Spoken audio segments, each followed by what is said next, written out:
So there was a hearing today in the Mar-a-Lago classified documents case. Now I talked about the hearings that were on Friday and yesterday. Um, but today they were looking at the search warrant. And Donald Trump's team is saying the search warrant was too broad. They were able to search most of the residents, most of Mar-a-Lago, etc., looking for these documents. Ultimately, there were documents found in a bathroom, inside a public ballroom, inside his bedroom, a bedroom, just various places inside Mar-a-Lago. So they had to search a chunk of the residence, a chunk of Mar-a-Lago.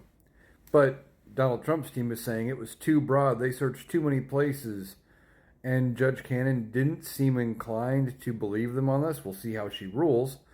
Um, but she said, well, it's true, documents could be really anywhere, couldn't they? Or something to that effect. I might be paraphrasing a little bit. Um, so she didn't seem inclined to side with them, but at the same point, Donald Trump's his defense lawyers were trying to dig into the FBI and the officers involved, and they wanted another hearing as to which officers were pro-Trump and which ones were against Trump, and if there was any division among the officers doing investigating into the search and all of this.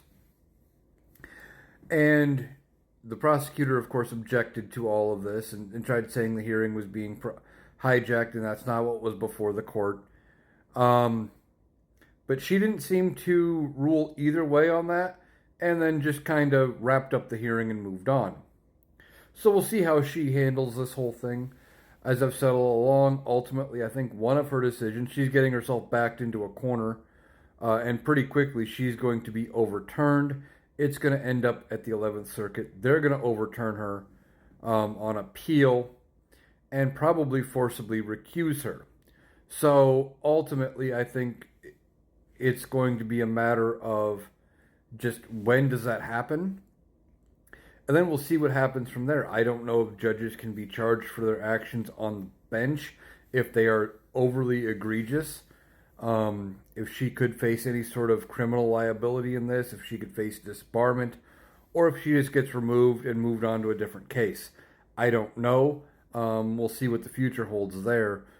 But she at least seemed, with this hearing, as far as the search warrant, inclined to go against Donald Trump.